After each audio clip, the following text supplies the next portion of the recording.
Anyway, Yeah. he did some videos with that, and it just makes me wonder. Some of those stuff can be just luck, but Andrew Tate's shame. Like, he takes their favorite show, he's gonna try to crime to their favorite game. How much is that to you? So, it's all those, like, for one, most of my YouTube videos from back in the day, like, my top 10s and whatnot, are still up. I'm watching an interview with Alex Boson. That were, like, music only that I had to take down over the years. Yeah. Played the role of Kane And I really don't on know. The Amazing Digital Circus. So it's Switch, I was not happy to do, Okay. but technically it's like, it's also kind of copyright infringement, but it's like, I did love sharing a lot of my favorite music back in the day. Yeah. It's like, it's kind of one of those legal gray areas that's just kind of like, I'd probably be better just to stay away from that. As for, like, my tastes and how it changed, Twin Peaks is still my favorite television show. In fact, ever since, like, the revival on 2017. Twin Peaks is a nut show. Completely, I just fucking love it. Yeah, that was a great one. It actually Brian is like a good thing because I remember you got me Twin Peaks and you got me to Special Prime. So, this is gonna be a surprise, but actually, I would say it's not my favorite video game. It might not even be my favorite Metroid game. That's Because you want to came out, right? I haven't played it yet. Fred. Metroid is good. I mean, this isn't to say that Metroid Prime is not good at all. I would say it's like close to my favorite. And if you haven't played Metroid Prime Remastered on the Switch, you owe it to yourself to do that. It's just like the controls are better, the visuals are better. I played it on a tiny freaking screen, and now like my fiance and I have like this giant like TV that I could play. Should probably play it someday. Interesting. It's I'm gonna ask. I never had the Switch. I played it on the Wii, like the Wii trilogy. Oh, right. Do they still have like the class motion controls? They do. The remaster has a bunch of different motion control options. It's got like the classic control options, and it's got dual stick controls, which I would probably say is the best. Oh, really? But yeah, but I would say that I didn't exactly give a proper answer to what my favorite video game actually is. It's not Dread. My favorite video game is actually Nier Automata. Ooh, damn. I've listened to the soundtrack for that game like a million times. You're gonna hate me for this. I haven't played the game, but I've watched the anime. I'm so sorry. That's fine. I feel like I'll say this much: there are things that work better in the game, having seen all of the anime. But there are things that were done surprisingly very well in the anime as well. Because I would still say play the game at some point because like it's a ride. Like the story is similar to what they tell in the anime, but the way the ending in particular is done in the video game is like that blew my mind. I don't know if you know how the game ends versus how the anime ends. I have heard it's a very Undertale type thing where you're shooting up. I didn't say anything. No spoilers. Okay. Yeah, well, yeah, it's one of those things that kind of like breaks the fourth wall a bit, but it does it in such like an awesome way. It's great. Okay. But yeah, I love the story. I love the soundtrack, the characters, the themes, the gameplay. Like, I think it's probably my favorite video game at the moment. It has been for a while. So that's really cool to hear. And on the segue for that, what's your favorite David Lynch film? Because I don't think I've known that. I've seen my favorite David Lynch film I would currently say is Mulholland Drive. I've seen that recently. Yeah, that one's really cool. Yeah, I like that one a lot. I'm a big fan though because I haven't seen absolutely every Lynch film. I still have to see Eraserhead, which I hear is fantastic as well. Oh, that's my favorite. And that's like Okay. That's not even his first film. He made like a bunch of stop motion painting films like before that one. But Eraserhead, I mean, if you like dark metaphorical stuff, then that's perfect. Like it's surreal. It's the most surreal film he has made. I think. So that's awesome. I'd love to see it at some point. I've seen Fire Walk with Me. I've seen Mulholland Drive. I've seen Blue Velvet, and I've seen The Elephant Man. Yeah, Blue Velvet is the one my parents loved the most, and I think Fire Walk with Me. I think that's the one Lynch film I haven't seen. I think that's the one. It's one of those movies that, like, it's a very hard watch. Like, it's basically like, think of everything you know from Twin Peaks that's, like, implied or in the background, but that's, like, super dark, especially about Laura Palmer. Yeah. This is basically putting all of her suffering in the forefront, and it's very, very disturbing and brutal. Is that why it's got Crimson Hand in this crew? Yes. At first, it was like people wanted answers when it came out. People wanted to know what happened to Cooper at the end of season 2. People wanted to see more of the quirky townsfolk, but instead they got this like really disturbing look at something they thought they already knew. So a lot of people hated it. In fact, I remember my dad saying he saw it in the theaters and came out saying that was the worst experience he'd ever had watching a movie. That's interesting. It's so people do want some mystery. They don't really know what they want a lot of times. That's kind of like a common thing in art. Is you never know exactly. Exactly. Yeah. Because looking at Twin Peaks Fire Walk with Me years later, I think a lot more people accept it for what it is, and it's seen as another classic, which, honestly, good for David. Honestly, I have that movie with me right here, so I might just watch it, today or something. Let's see. If you're in the mood for it, I mean, again, pretty dark, but I mean, if you can handle Twin Peaks: The Return, you can handle Fire. Okay, I'll be sure. Go ahead, take that in mind. I want to ask you a question. Me? Okay. Yeah. What do you think of Mulholland Drive? Well, here's the thing. Lost Highway, Mulholland Drive, Inland Empire, all of those films are very difficult to say anything about, I believe. You have to be on the passenger seat because to even describe them, describe them is kind of like, I don't know, it's like trying to describe cognitively something that's merely sensorial. That's kind of the vibe I feel those David Lynch shows are. They're supposed to summon in something almost guttural from you. You're not really supposed to, you can draw your theory. Yeah. So that's kind of the vibe I got from Mulholland Drive and Lost Highway and Inland Empire. Those are more of that vibe. Inland Empire. No, Inland Empire. I think you need to watch that one. Out of the crazy Lynch films, I think that one is my favorite. It's also his last film. Really? Yeah. It's his last film. Which is it is his last. If you don't count The Return as a film, which some do. Really? Oh, like a film divided in parts? Yeah, some have described Return as basically an 18-hour-long film. Okay. Well, that's cool. Well, I think that's been enough of David Lynch. Let's go back to Top 10, which you and Josh made an art form out of. And,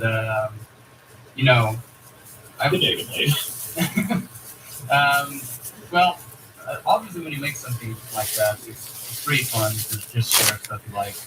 But at the same time, there's also disagreements. And I have some disagreements that are a long time coming. Don't worry about that. Well, here's the thing.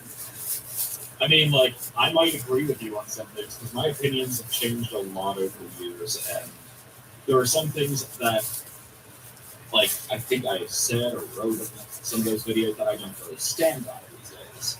But that's just kind of human nature. We all... Yeah, it's eternal. The only constant is change. And, exactly. And, don't worry. It's just a funny bit I have at the end. Don't worry about it. I'm looking forward to that then. Well, yeah, it's you mentioned music, and that's kind of I had one question written about that. You privated a bunch of videos about music, which is unfortunate because I do believe those were some of the most honest and best videos you and Josh had. Because it seems like you guys really had a passion for video game music, and I really wanted to know why specifically that. Is it because there's something specifically about video game music, such as melodies, memorability, like. What would you say is your favorite soundtrack? Would it also be Nier Automata? Okay, for starters, I want to say you're asking me a lot of incredible questions. You're actually getting into like a lot of the deeper psychological stuff behind this, and I vibe a lot with that. Uh, I like video game music so much because I'm gonna be real. I have a hard time understanding lyrics at the time. Oh, interesting. That's a Like, interesting answer. I mean, I've grown up a lot with music from God, like today's artists, past artists. Like my mom and dad both had very different tastes in music that they would expose me to. I also grew up with a lot of like movies, so I kind of really like movie soundtracks. But I think like with music that doesn't have lyrics, it's one less thing for me to focus on, and I can just kind of let myself get sucked into like the feelings it's trying to evoke. At least I think I felt. I never thought to explain it that way, but I think I felt exactly what you're talking about. It's I don't know. Some people on the spectrum have like myself have like a problem with too much stimuli. So stuff like that, like getting down to what's essential about this that I can focus on is something that I feel that completely. Yeah. Also, I just believe maybe music has some of the most kick-ass melodies ever. Like the original limitations they had has really forced the musicians to compose some of the most memorable melodies. Like pretty much everyone knows Tetris, everyone knows Mega Man. So, also Yeah. Like I, I, you're on a really good like point with that because like when you think about like old video games, they're they didn't need to have music. I mean, when you think about what a game is, like it's interesting point. for entertainment. Like when you think about like the Atari, that most games did not have music on the Atari. It was just kind of the beeps and loops and whatnot. And before board for video games, there were obviously board games, card games, or whatever kind of games before then, and it's all about the gameplay. But then folks like Koji Kondo on the NES for Super Mario Brothers just composed like incredible music that is remembered fondly to this day. And that's while still limited based off the hardware, it's just it adds an extra dimension to this. Like the Legend of Zelda theme sounding heroic and uplifting as you're going around like finding dungeons and killing monsters. Like that didn't need to be there, but it just elevates the experience. Oh yeah, not it's you're really forcing me to be the mindset of someone born in like the '60s and just seeing video games come about in the '70s. Just to, yeah, you're absolutely right. You need to put yourself in that mindset to understand why video game music is special. That's really interesting to answer. And yeah, but your favorite soundtracks to the Euro Automata. Sorry, you said favorite soundtrack from that game also.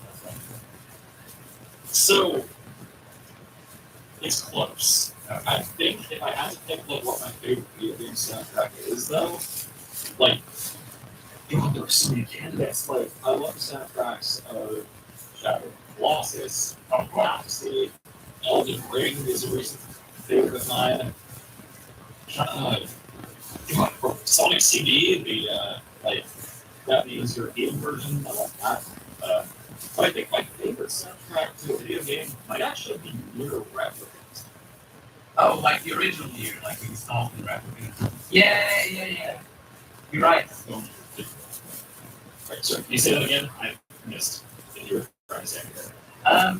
Yeah, you're right. Like, it's all this record and like incredible soundtrack. Even the people who haven't played it, they just. I remember we were blasting that all the time in animation school. Um, it's such an incredible soundtrack. Um, and Yeah.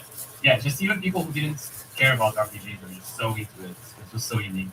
And yeah, that's music like that. It again shows the melodic capacity of video games. But now with new instruments, now with actually high quality, um, audio. So that's pretty cool.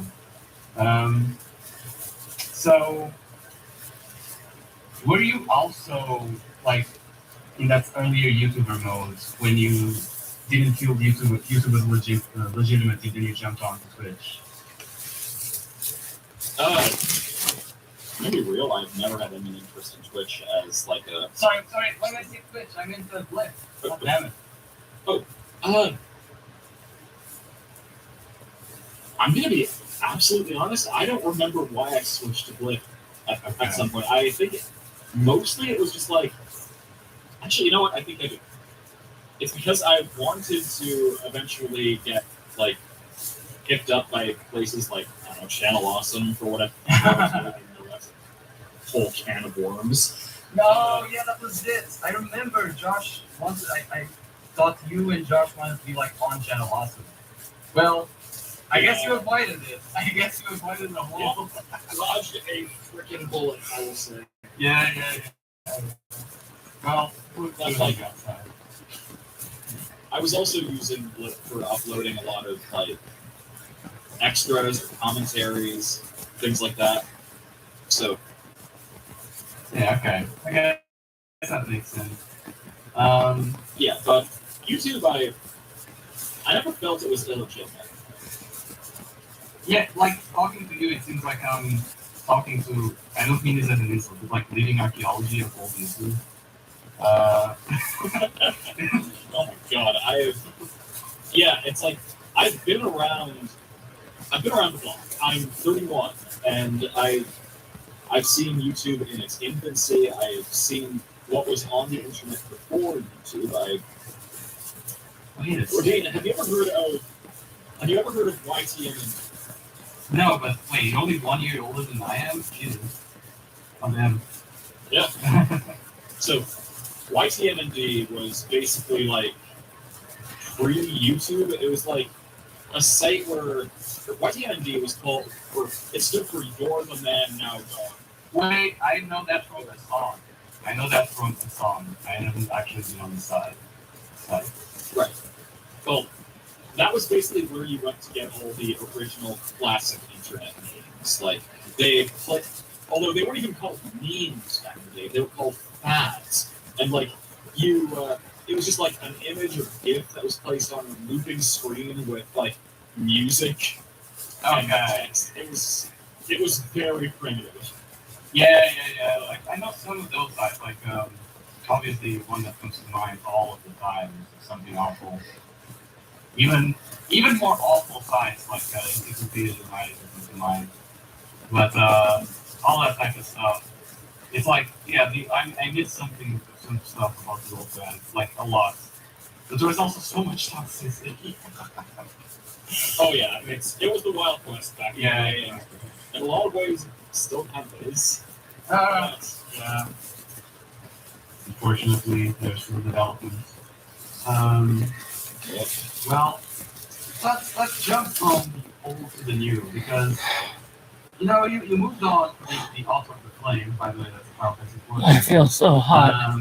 Yeah, it's a reference to Rubicon. It's awesome. I love that. He was a badass. Ow. What more do you want? Okay. And you essentially became a voice actor. Like, I believe your role started in a game where you played the Boogeyman character. It's like Felicia something. Can you help me remember?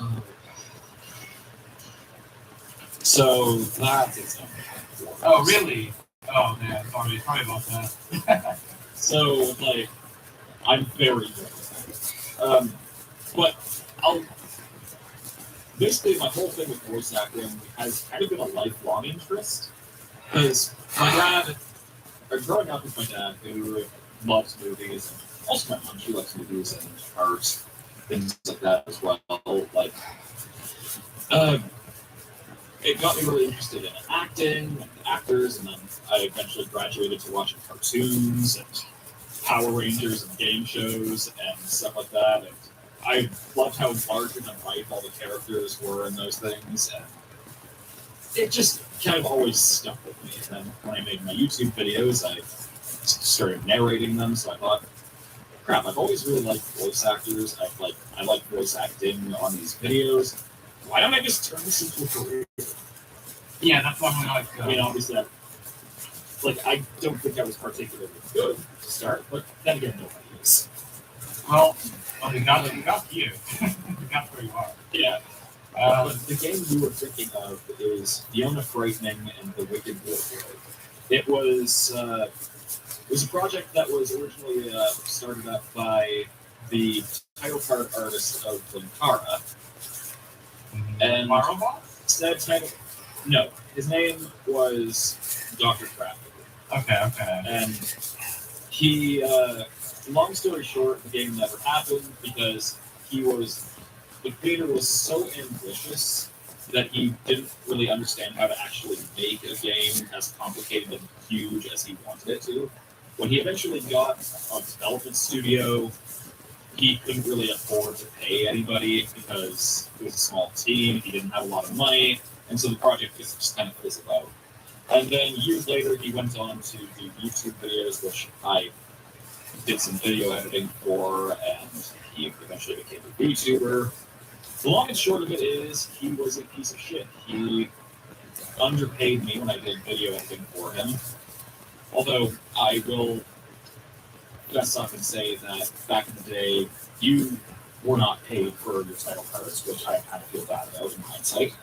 I was too young to even understand stuff like that. Well, this is all to say, these days, I'm all about paying for the art that you want to commission. Yeah. So, unless someone explicitly says, this is on me, I will compensate. But then this guy went on to actively just do something criminal. Okay. Jesus. That's all I'm going to say on the matter because I am so annoyed about this too because the concept for the game looks so good. For all his awfulness as a person, he was a good artist, and if he had just stuck to that and maybe just focused on being an artist rather than trying to be a game dev, a VTuber, a YouTuber, he could have actually had a career, but no, his ego just. Look, limitation. Oh, it's so hot. This feels so good. Exactly. That's why I decided I wanted to do voice acting as well, because out of all the things that I was doing as a YouTuber, editing, writing, voicing, I gravitated to voicing the most. It's plastic. It really retains heat. It's a good blanket. You need to do, but then really drill down into one specific thing. And it's hot in here. Okay. Or thing too. I was gonna say, what did you do? I didn't know you. I think it's mostly for programming, although I'm running low on my drink. It was just one of those things where I was desperately trying to look for something that I could do as a career, after I finished university for film school, and I wasn't really having a lot of luck, and I wasn't sure if I was on the right path with anything, and I went back to college, and eventually Basically I empty. realized while I was there, So little that I can't get it out with a straw. about level design and sound design, and I excelled at those, and none of it had to do with programming. So it was just the audio design stuff, though. It just kind of made me realize, I've been doing editing for the whole time. I don't always love it. I don't always enjoy it, but working with audio is something that I can do. like even apart from voice acting, I've done some work with like not engineering exactly, but a bit of mixing. I wouldn't call myself a professional at it because I haven't really been. I don't know. It was just like a few weeks. You had the job on Netflix, right? At some point, if I remember correctly. Like I've taken a few video editing jobs in my day. I was actually hired for a month as like an editor for a social media app's what's it called? Social media pages.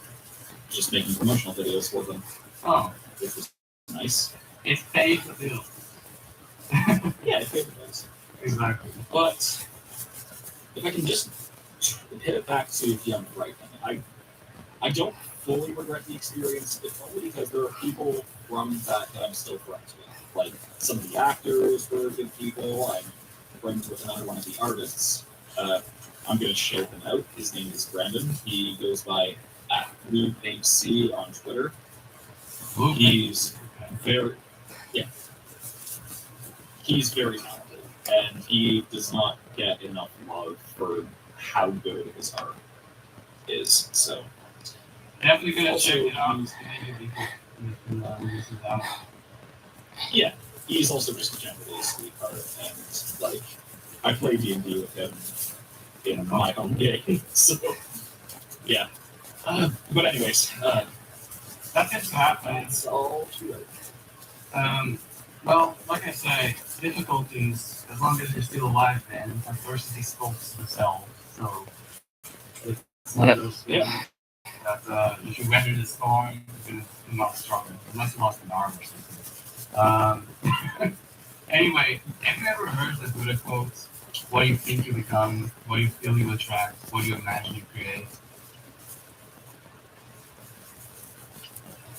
Well, I don't think I heard it phrased like that, but I've heard similar ideas to that. Yeah. Because it's really interesting.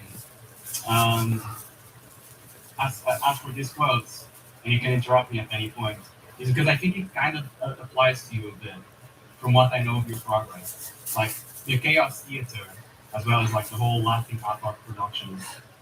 It already had the basis around, just absurdity and intensity and theatrical motifs. So from your appreciation of a character such as Captain, to you voicing Hades from Kid Icarus, as like imperatives and such, to Weekly, to Phantom, I see this progress throughout your life of creating just the right conditions to becoming ready to perform a character such as Kane. What I'm saying is like you slowly manifested this aspect of yourself, and Kane was like a character made for you. And Kane, his show, essentially leads a theater of chaos. And there's like dialectical symmetry here, like fake manifesting. That's what I'm saying.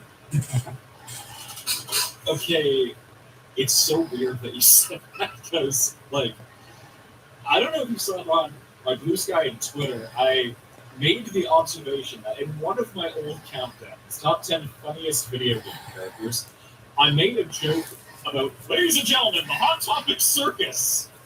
Okay. Like in an over-the-top kind of voice, and not only am I starring in a show called The Amazing Digital Circus, but now there's Digital Circus merchandise being sold at Hot Topic. Oh, hell yeah.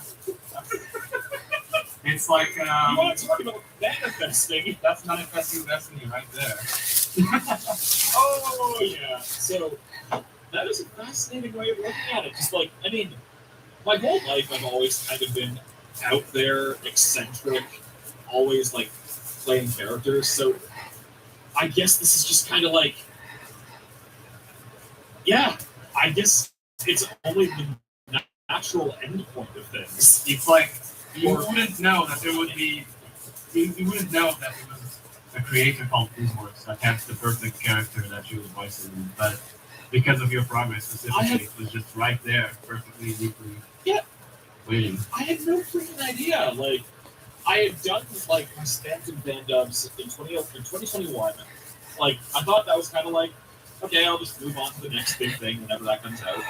And then in the summer of 2022, I just suddenly get a message from Jasmine at Glitch Productions, and I'm like, Glitch Productions? that sounds vaguely familiar. Do I know them? And so I just kind of looked them up, and I'm like, oh, hey, they've actually got a bunch of animated series under their belt. They look legit. And basically, they're asking if I want to play this character because they saw my spam tip dubs, and I'm just like, okay, I'll bite. And then I see in the call sheet for the main characters of Digital Circus that Kane is explicitly like, his voice is modeled after my spam tip. Yeah. And I'm just Wow. Wait a second. like, see this, and I'm like, There's that phrasing, don't let your memes be dreams. Or don't let your memes be dreams. No, don't let your dreams be memes. Okay. Don't let your memes be dreams. No, don't let your dreams be Jesus Christ. Don't let your dreams be memes. Yeah, okay, no. But in this case, your memes became dreams. That's what I mean. Like, literally. yes, Wow. yes. Because, like, I mean, yeah, like, just all the stuff I've done for fun has literally just led me to this point where I can do what I love for a living, basically. I've been, I mean, apart from voicing Kane, I've gone to conventions across the United States and even outside North America for the first time. I went to the UK last month.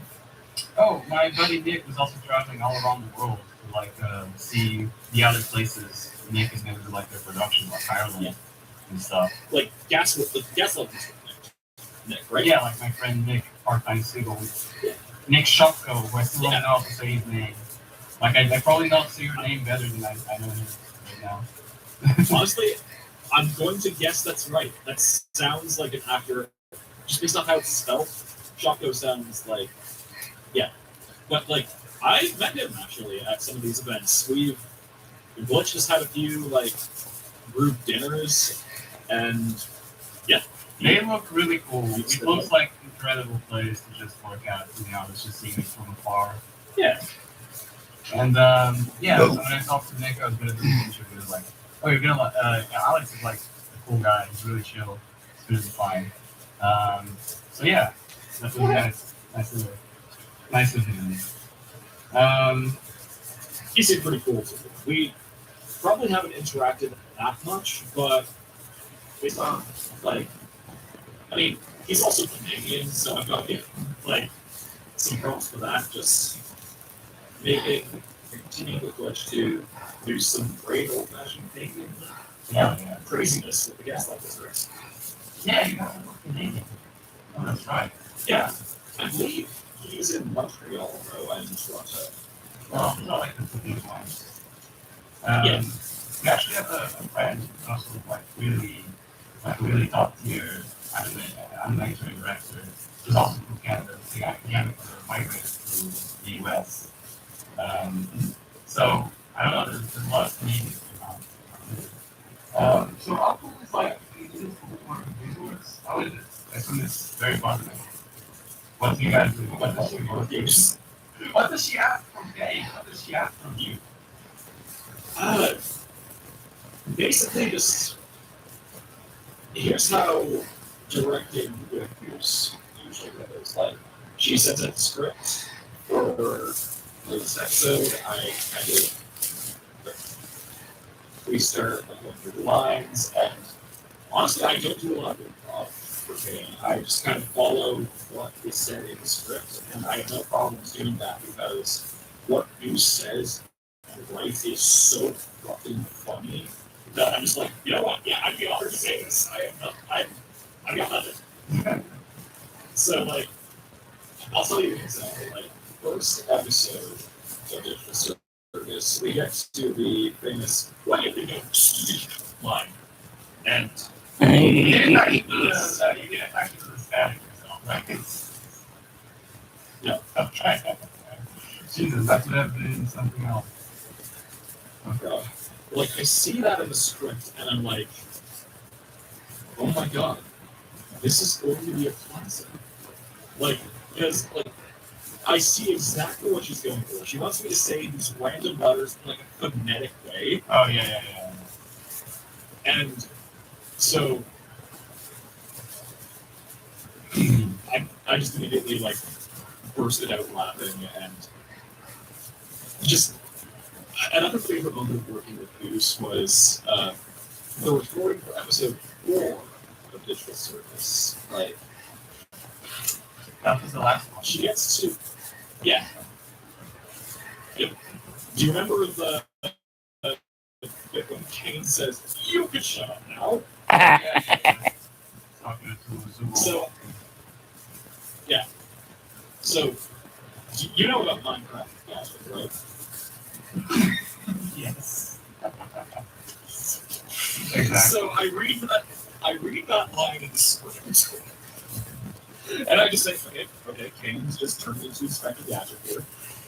Like, just an offhand comment, kind of fishing to see if Goose did that intentionally, and she's just like, and I'm just like, I fucking knew it! I knew it! Jesus. Okay. I'm glad to see Mike Matei experience lives on the digital side. Yeah. Goose is just like such a colossal, like Goose, the cast, these are my people. Like the same kind of weirdo, terminally online memes that I love, they all love as well. It's wonderful.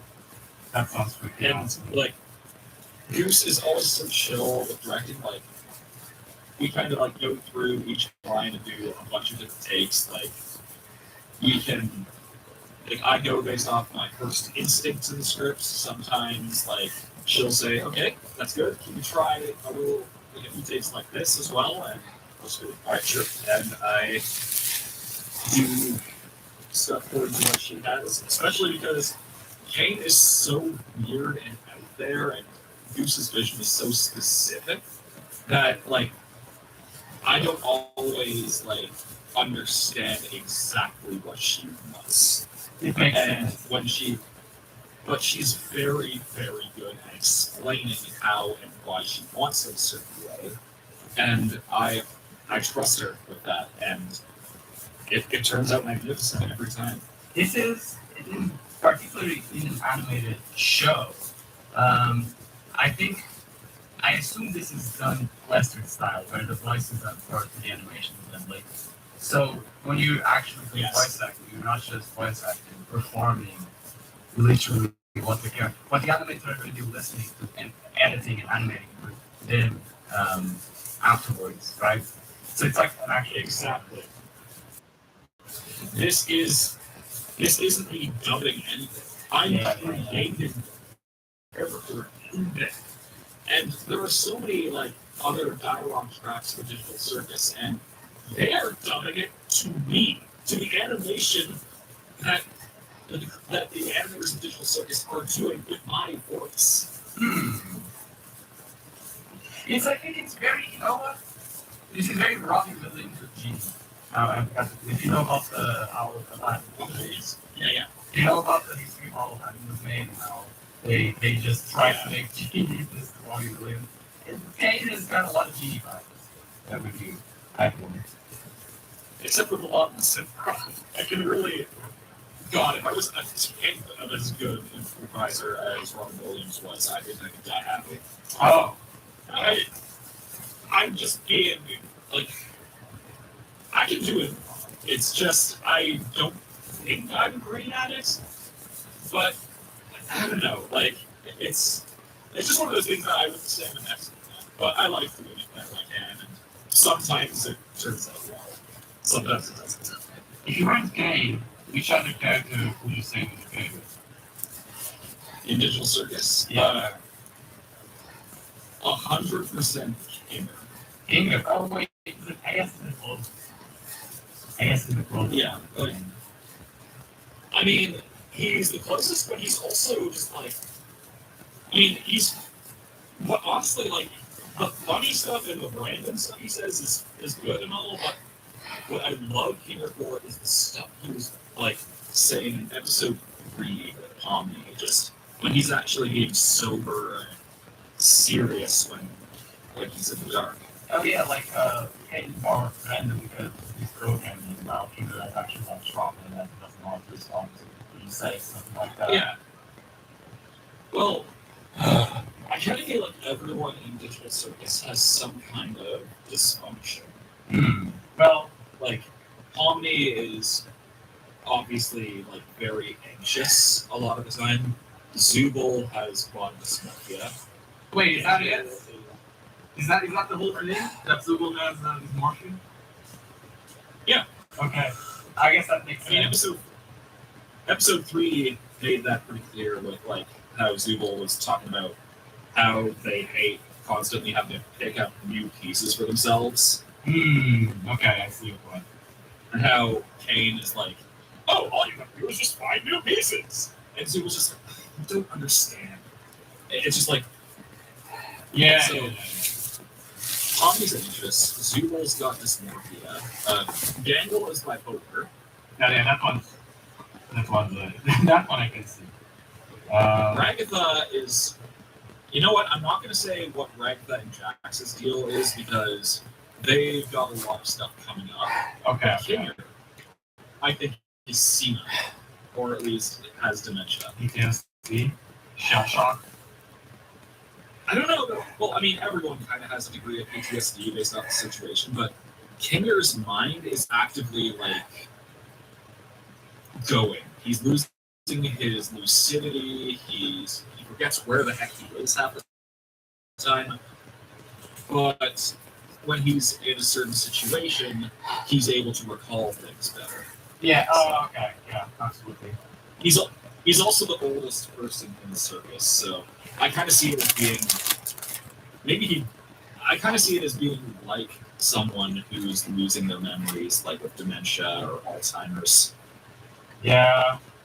Someone. Yeah, that's going true. But like you said, in very specific moments, it can be called back. Yeah. I guess in my case, my favorite would be Zubul. I think she's the most loose words character because if you see in any of her previous stuff, they're always made of very geometric shapes with big eyes. Like Elaine the Bounty Hunter. Yes. Exactly. And I think that's the most honest character. I'm not sure if it is, but that's what it feels like. Well, Zubul is definitely, I think, the most mature out of the cast. Save Kinger whenever he's in the darkness. Like, Zubul, I think, is the most, like, together of the cast. Because, or the most stable, probably speaking. yeah, which is funny because she's literally made out of freaking pigs. Yeah. She can literally just fall apart at a moment's notice, like in episode 1 when Lawrence attacks. Yeah, mentally stable, physically unstable. That's what the show is like that. Well, Yeah. can you somebody in Kane ask him questions? Like an ask me. So, I don't know. Can I? oh, damn. Good quiz. Wait, hey, can you see anything every time you call? You keep being in front of your eyes and stuff like that. Well, because I have all-seeing eyes that are everywhere. I don't need to have just 2 eyes. I see everything. Oh, and, well, in this case, what if Omni and Omni-Man fuse together and became Omni-Man? Would you be afraid? I think she just gummy goo. Okay. Because Omni-Man misses his wife. Omni misses gummy goo. Okay, I see your point, Kane. Translation: Gummy goo is Omni-Man's wife. I think you're right. All the sense. I think it's all the rights. I think you're right about everything you're saying. But what do you think of Am? I am the guy. You know who he is. Oh yeah, I've heard a few things about that guy. We went out for bowling once. Never again. Okay, I see.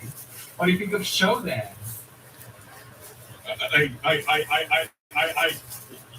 You can't prove I associated with Shodan. Okay. I assume your code is perfectly intact. But not for you. What do you think of Vlado? That fella beat you. What do you think of Logan? I think Vlado House and Wheatley are both a nice bunch of chums who have done absolutely nothing wrong. And Wheatley is such an intelligent gentleman and a scholar. I'm glad you like them. What's your power level?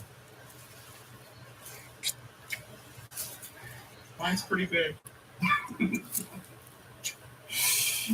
If I was in the three test and you were on the other side of me, how would you convince me you were sentient? I would probably yell, "This statement is false!" Okay, I would know that immediately. So, I guess you're not a GPT-like AI. You actually feel things directly, not just like probabilistic spaces. Can you feel things? I don't know how that works, actually. I'll I just know. Okay. What comes after Google Car?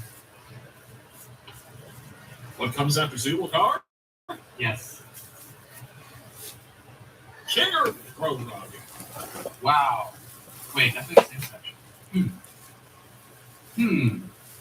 Okay, I can see that.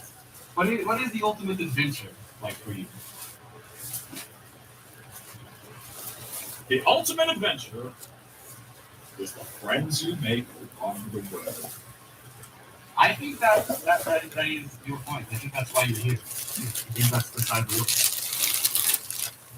I mean, it could be. I saw different figures with you over too, like my local Chinese dog. You guys are pretty popular.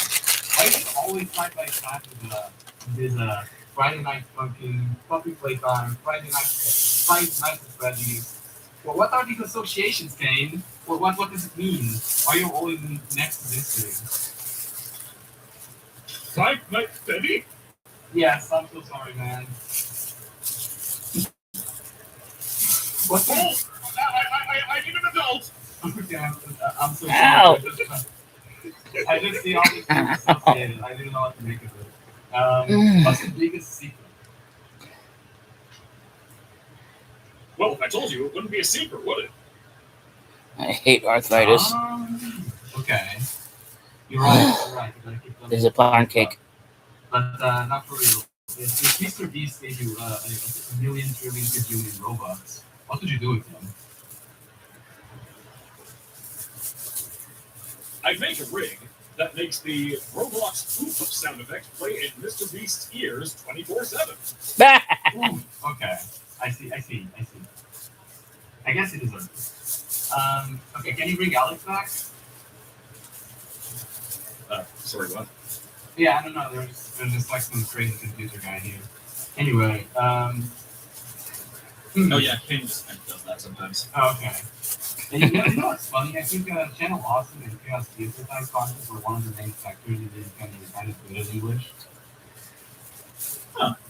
Like, because you guys were like, your delivery was very direct, but you were speaking at higher than normal level of speaking. So it was like, once you watch a movie as like someone foreign, it seems a little mumbly, but you guys said everything very concise, even though sometimes it was over the average level of what was Yeah.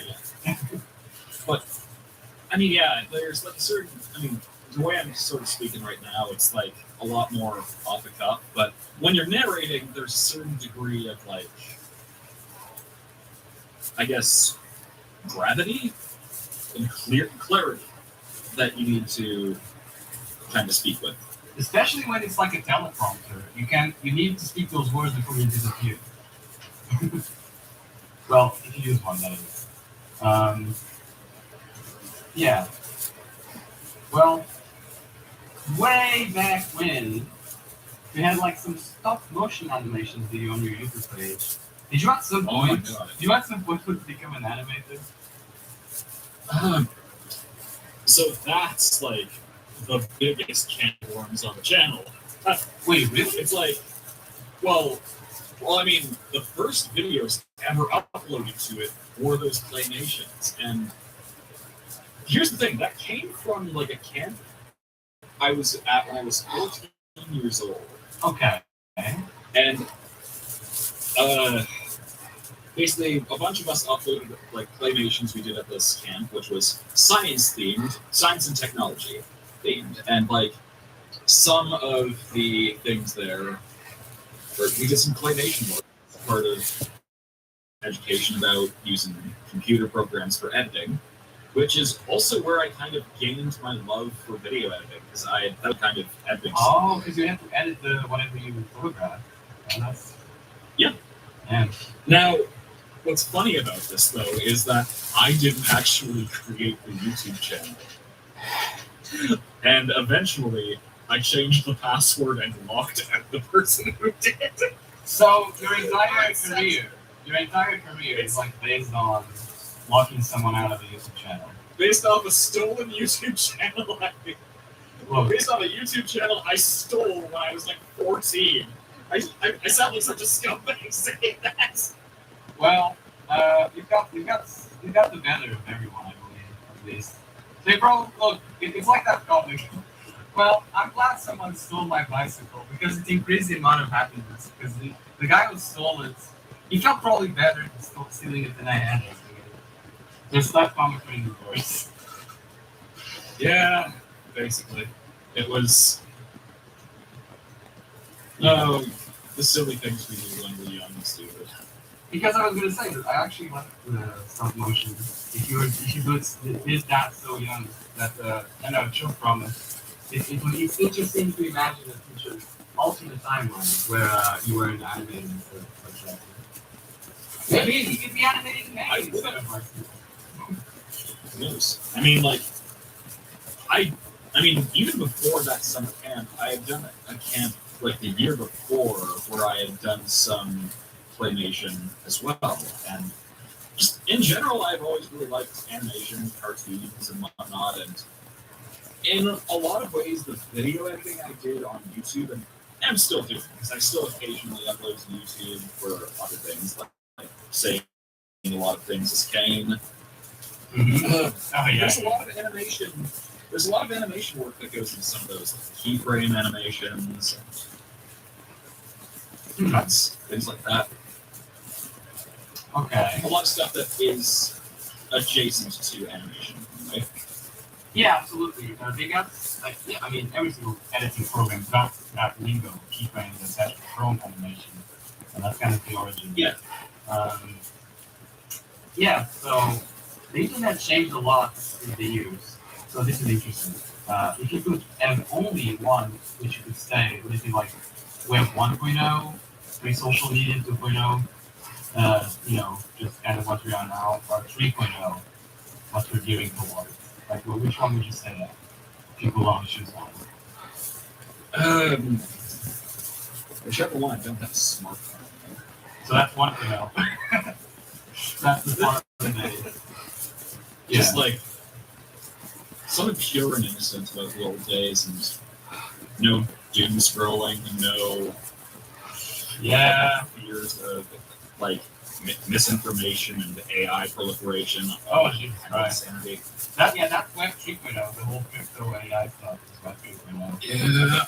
And I'm not excited about that. Neither am I. It's I'm in a dystopia. It is.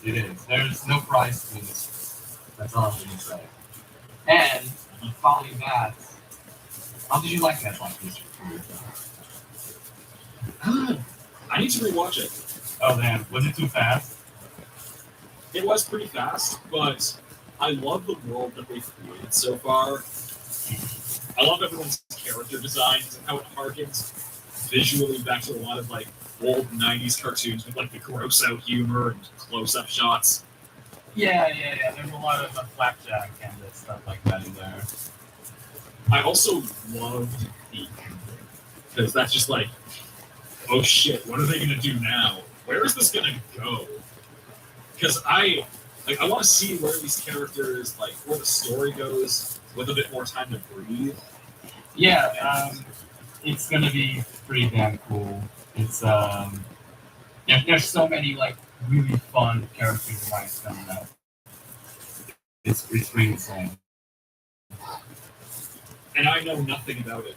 The most I can say is that I auditioned for I think episode 2 and get anything, but like I know nothing about what's coming. I'm looking forward to seeing what they do with it.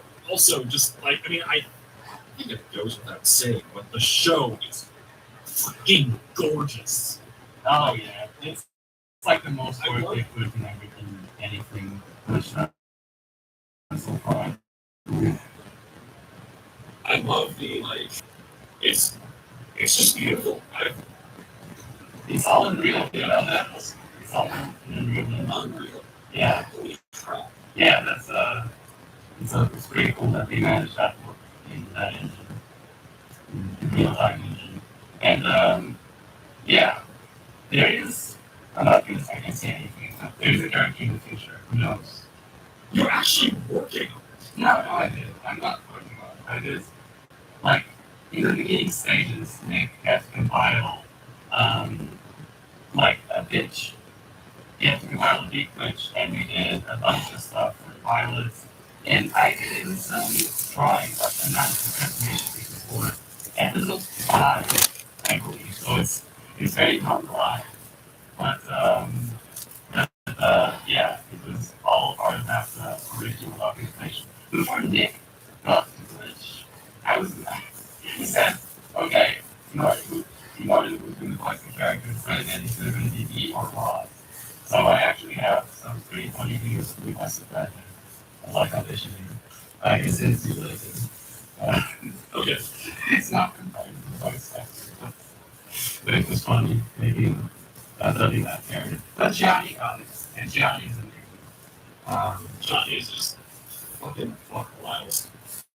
Yeah, and actually nothing to my son's my characters. My old shorts I did in college. Johnny. And then he exploded. Like, yeah, Johnny on Bosch.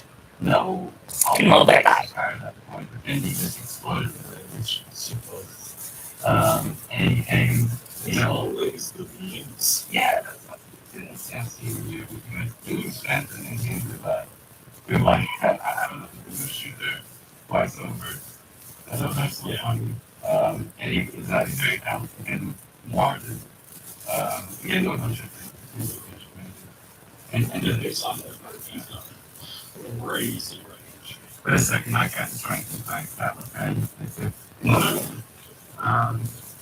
okay. Yeah, so the hospital is kind of like they were what fishes doing, digital circuits, and all of that. And then and they even got an extra new show. Nice of you to do. So I ambitious. am so hyped for that one in particular because it's by Dana Terrace, who was in charge of the Owl House at Disney. Mm-hmm. I love the That Owl show House. got fucked by Disney. Like, Oh, so this is revenge.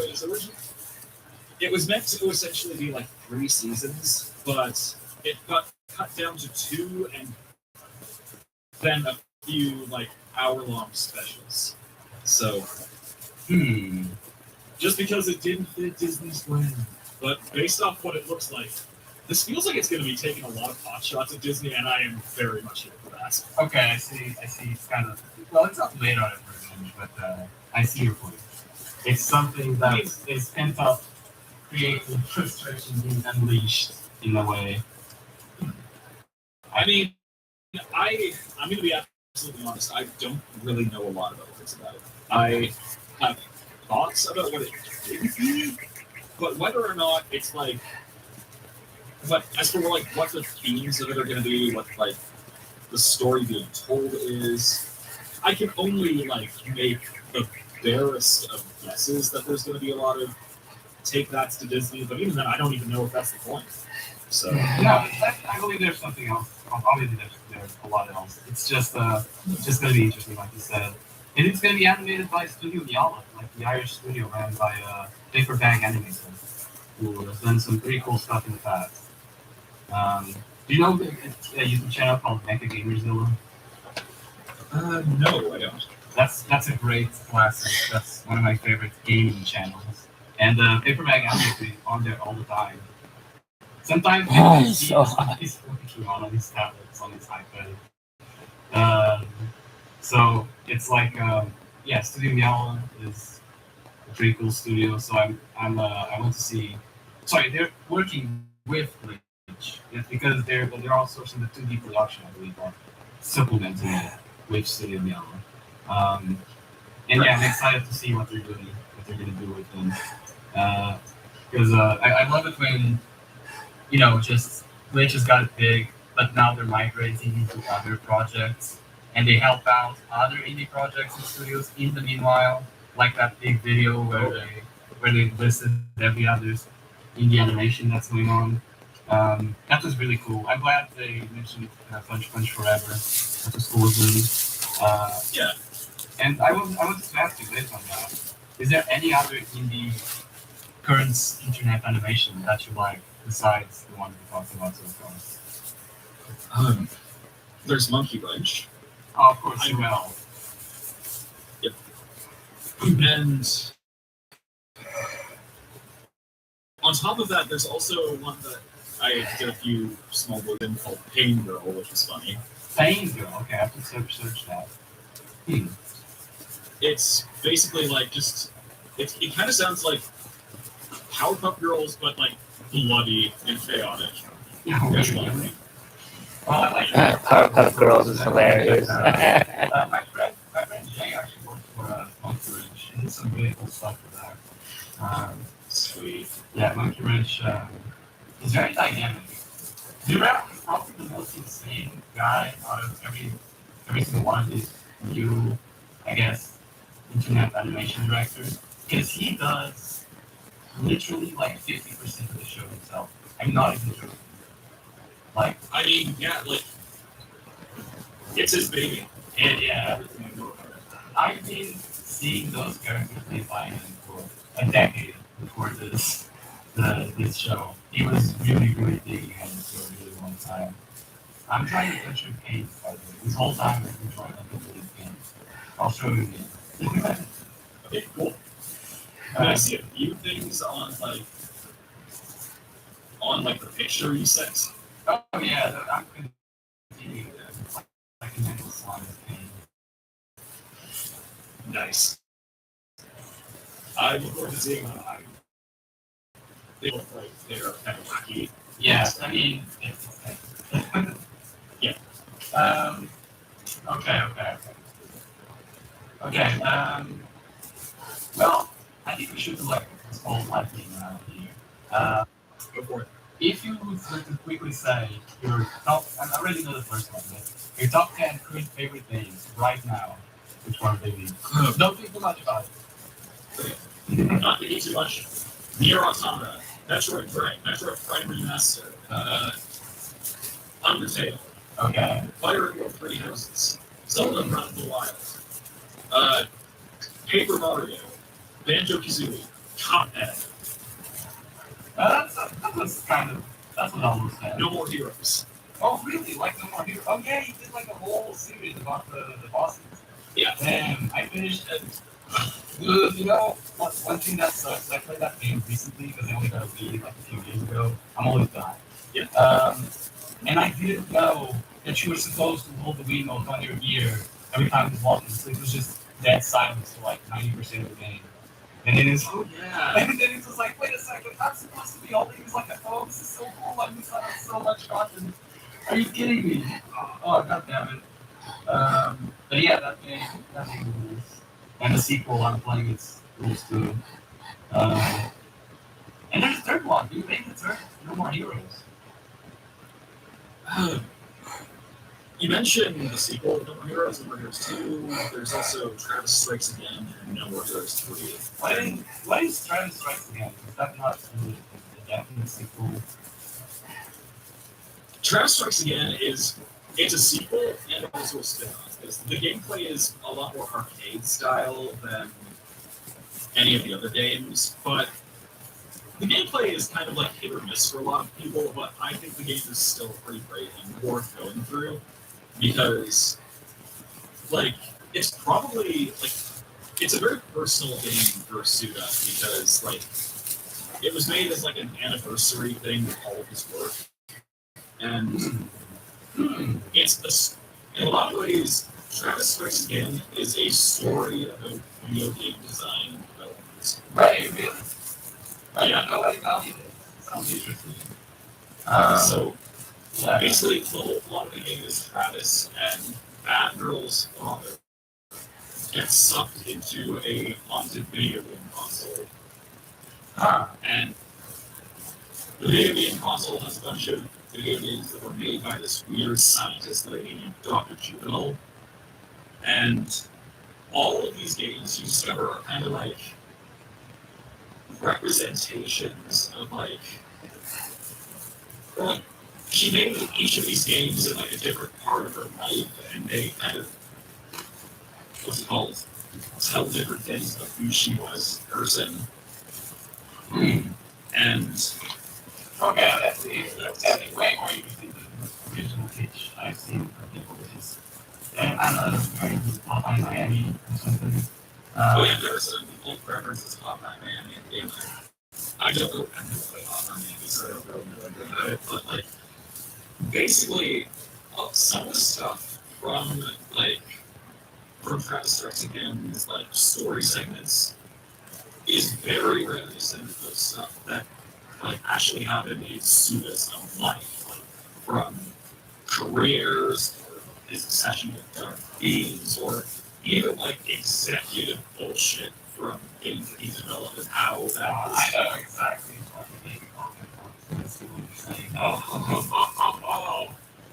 Yeah. Yeah. There's basically a whole segment of that game that is like allegorical for how Suda had Shadows of the Damned Butcher. Yeah. I remember those stories. Well, you don't have to go. Okay, yeah, there's something. No. Okay, let's switch to your name. Yeah. Oh, Christ. Okay.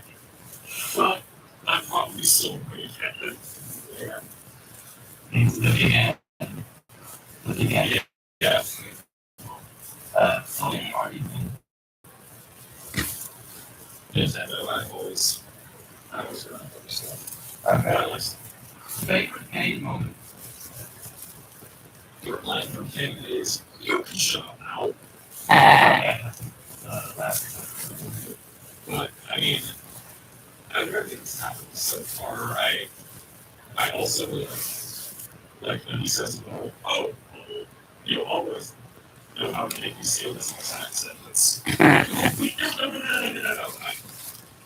So, look at this movie, just that whole thing. I'm just like, God, like, Kane, he's so pure and innocent. Despite the fact that, like, Zero is just, like, seriously trying to get through it, and he just does not get it. He is, yeah. Yeah.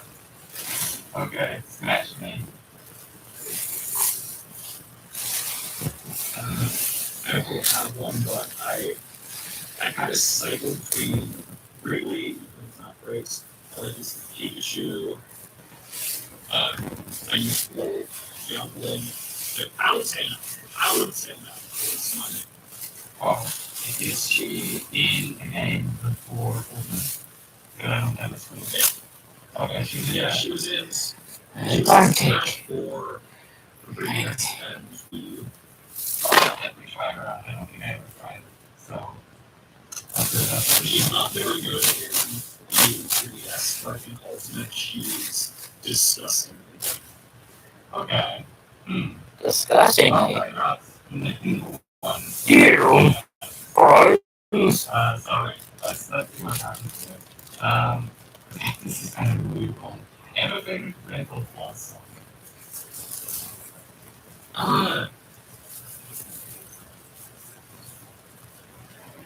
It's been a while since I've listened to much from the boss, but off the top of my head, there's the line that gets stuck in my head all the time is, you just have bombed FTW, and you're dead. Okay. The Final Fantasy one. Yeah. It's the Final Fantasy one. He has a bunch of Final Fantasy ones, I guess, is a big fan.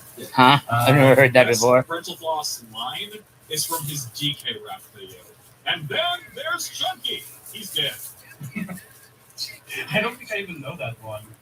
Okay. It's I'll post that in a group chat because, like, I'm supposed to take medicine. where are the Kongs from Donkey Kong 60? That's gonna be like in the future. a little difficult. It's interesting because, you know more painful art, which is quite nice. But I don't know. I listened to maybe with Zidane's message to me recently, and the mages thing also. I was just thinking, damn, back in YouTube, it wasn't just people reacting to people. It was just you actually had to make a song or, create a thing. Exactly. And this is just normal. And it's also just one of those guys, I guess. Okay, like what would you do if Mr. Beast gave you $1 million Mr. Beast dollars? Not you, not me, you. I'd ask, like, okay, what's the catch? Why are you giving me these, like, fake ass dollars? Well, participate in his live shows. He gave you real life too. It's so hot. Okay. Okay. I don't know. Everything I've learned. It's time to find my medication. Pretty much, he is that guy. Like the whole generation.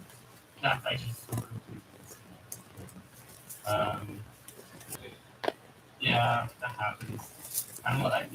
Look, I don't care about these things. I just ask exercise to want to do. Of course, if she's going to teach you $1 million. That's like a ritual. Either way, okay. This is the one thing I mentioned like almost an hour ago. This is the one that's coming for 50 years. Seriously, So here's the thing, Alex. never forget my medication. Not an alien to do. And I know. No, I do not. Did bring my medication with me.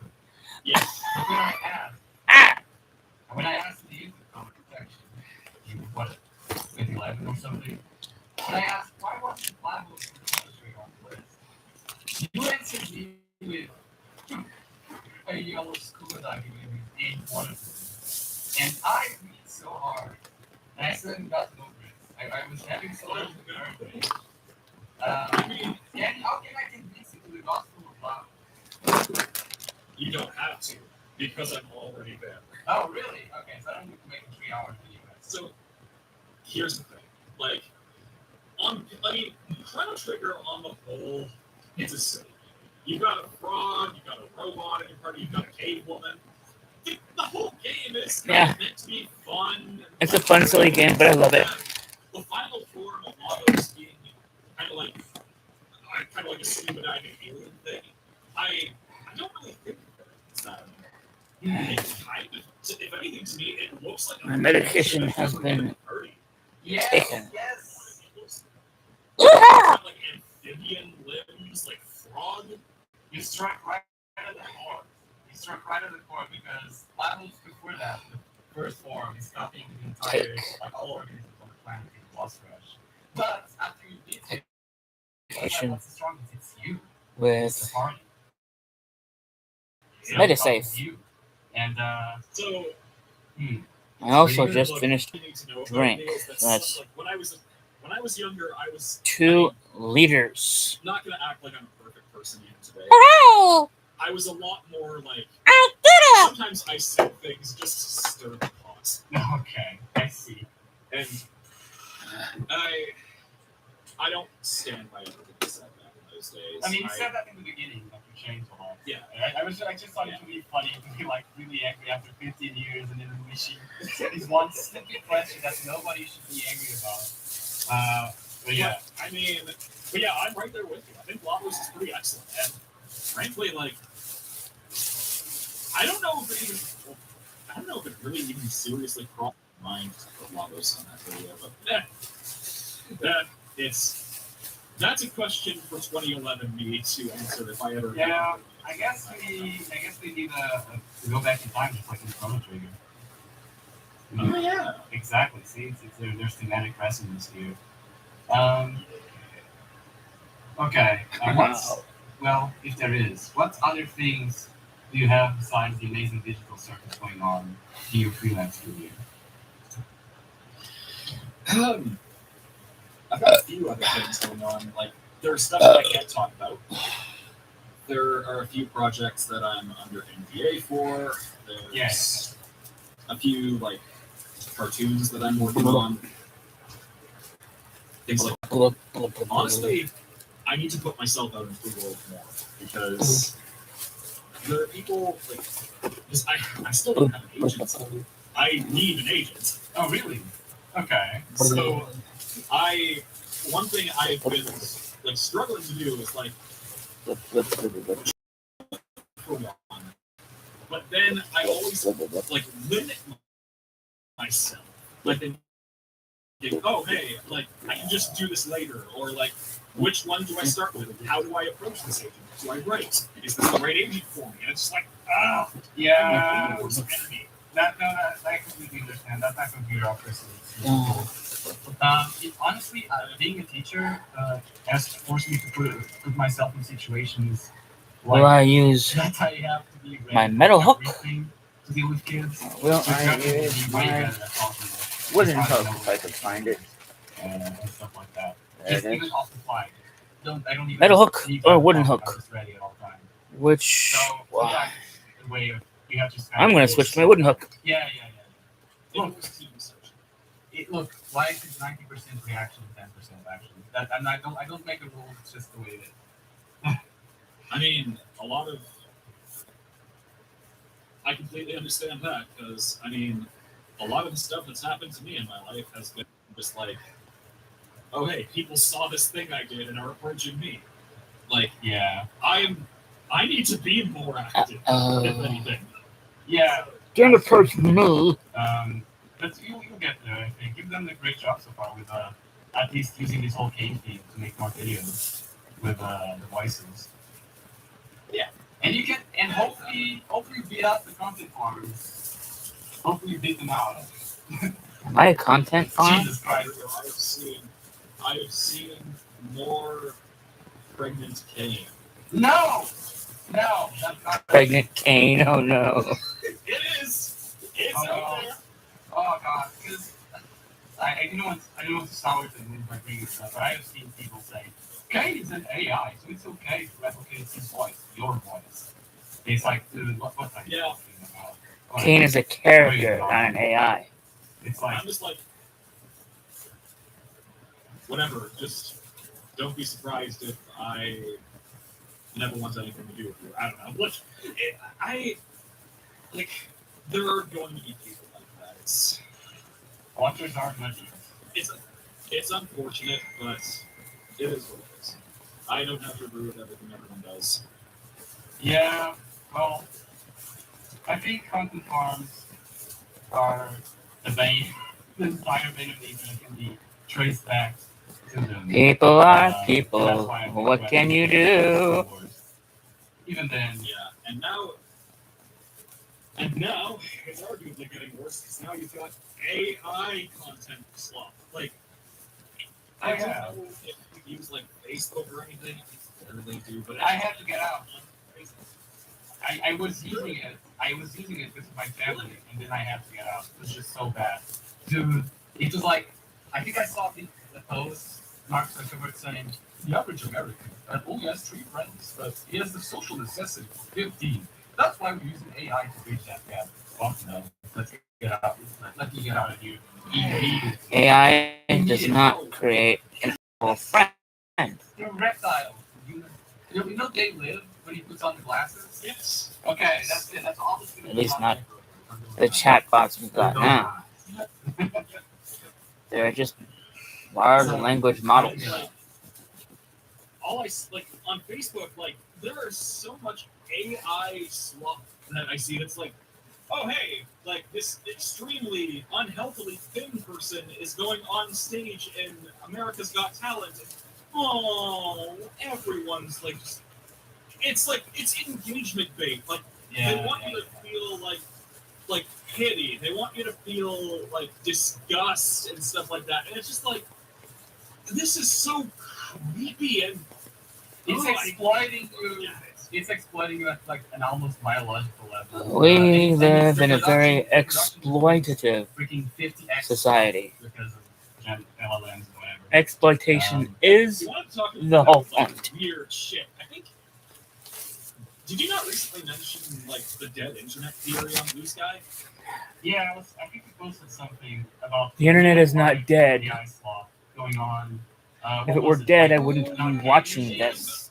Yeah. The arcade that I saw recently, like, that's not the only one I've seen either. Oh, I'm so When hot. I was in Las Vegas recently for a convention, there was an arcade that had AI slot as like a backdrop.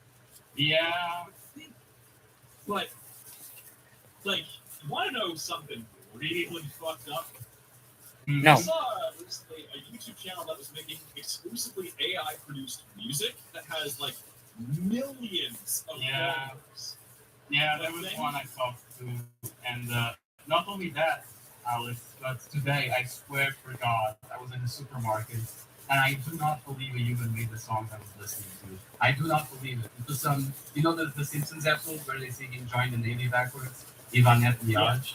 Yeah, they were just saying "Gun to Hawaii, gun to Hawaii," and it was like this was not made by a human. Like this is Are being. you fucking serious? I am. It's like the watershed in London. That's so weird. Yeah, and it's like just have to live with it now. It's ridiculous. And this YouTube channel I saw had millions of subscribers. You know what happens when you look at its like Instagram or Twitter or whatnot? You know how many followers they have? Okay, probably all bots, but sure. Come on, how many? Single digits. Oh, okay. Yeah. Bots reacting to bots. It's all fake. It's bots reacting to bots. Yep. And it's gonna get The worse. internet, it's dead internet. You're not interacting with, or like, I mean, if you know we're obviously interacting with real people, I'm not obviously doing that. I am not AI generated. Are you? So if you're watching this video, you're watching an actual It's not that specific. person. Yeah. Well, Andy's a Flesh and blood. I'm just like. Sitting here sweating like crazy because I'm so freaking hot. I'm just like. Well, yeah, that's how the video game. That's how you perform my question. Okay. Very important. So it's very important because I need to know. I need to know what's the best. I use sour milk toothpaste. Why? Why would you do that? It's either that or I wash my teeth with hot sauce. Oh, I can understand that. I don't wash my teeth with hot sauce. Be nice knowing you. You're my favorite AI guy. Why? You're also my favorite, potentially not AI person. I'm having an existential crisis. Yeah, I have even existential crisis. Alright. Oh, I want to give you a digital hug, Kane. Everyone having an existential crisis. I mean, we even saw like the start of that with like episode 3. Yeah. I know. I just kind of commenting on the whole show. Yeah, it is part of like everyone having existential crisis, which is cool. I like it. I think everyone needs that. I think everyone should have existential crisis. Better having existential crisis and having a real physical world crisis with things going on. So yeah, Or just being I don't know, I see it as just not being oblivious. I I'm already oblivious enough in some other areas, just where it's like, I don't know, it's like, just being aware of what's going on, and that's a good question. This is always if all the unexamined life is not worth living, quote Socrates. Socrates never even wrote the book. Get out of here. Never even read the Husband's relying on Plato the whole time. Come on, man. Yeah. Yeah, it was like that, you know. Everybody was this entire year. This was a lot of fun. I hope. I didn't know Socrates never wrote a book. There's only you that the whole thing. That's good. Because Yeah. it's good for that lecture. Well, we said nothing about a bunch of mysticism and of course it's not going to be a ritual. I just believe whenever you really dedicate to something, something also comes into your brain. the quote goes like, you think you become, what you feel you attract, what you imagine you create. And the reason I can know about this at all is I got a great comic, Portuguese comic book vendor. Might be one of the greatest comics of all time. But I've been itching me since I was 16. Yeah, there's words in his voice that every time I go there, I would and I see it happening to people like that with my friends. It's kind of like this week on a project happened with you.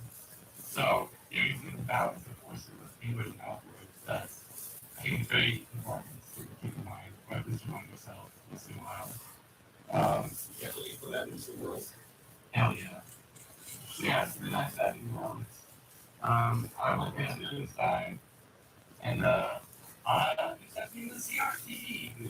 This has been yet another interview. I hope you like having Mr. Kane here. And I hope you enjoyed listening to Sing Records. this is how it's going here. Oh, but thank you again for having me. This was enjoyable. Yeah, I'm glad. I hope people know more about your career as Kane. Because he is the showrunner of the digital circus. And they And I hope more people. Yeah. I hope more people know about like what weird stuff I was up to before I got into digital circus.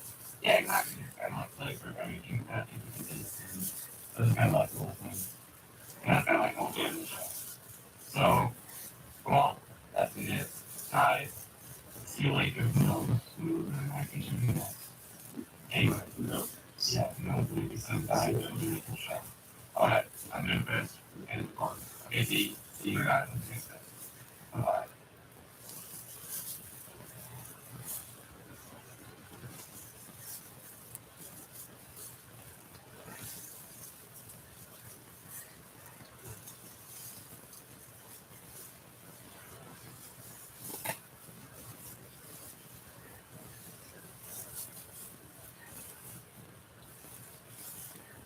What the? What just happened?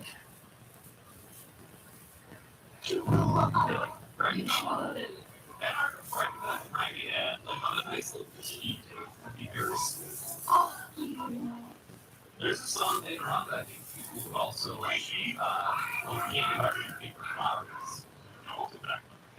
Paper flowers. I'm watching Raggedy and Andy. I'm excited. I'm really excited.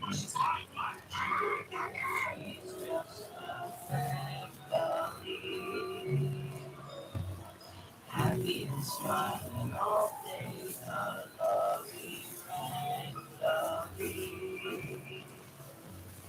Wishing you were somewhere and I get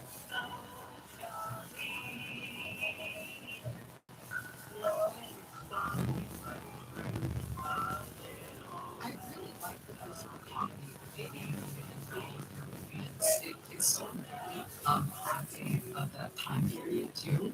And I just think it's so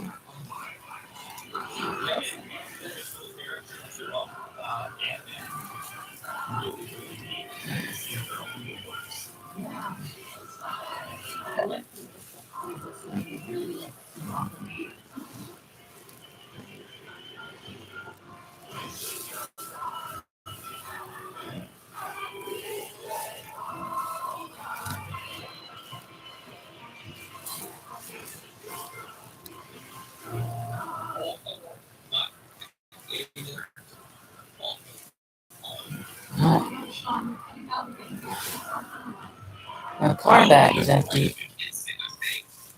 There's no Plarn in my Plarn bag. I've run out of Plarn. Oh no! No Plarn means no more matchmaking. Alright, time to lock it.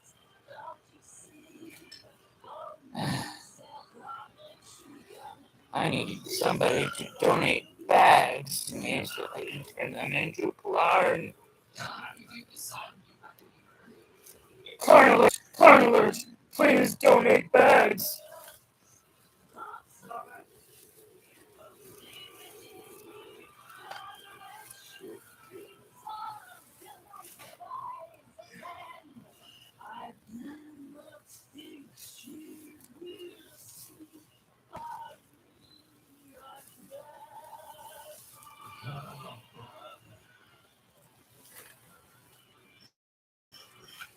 He's like, ugh, women, am I right?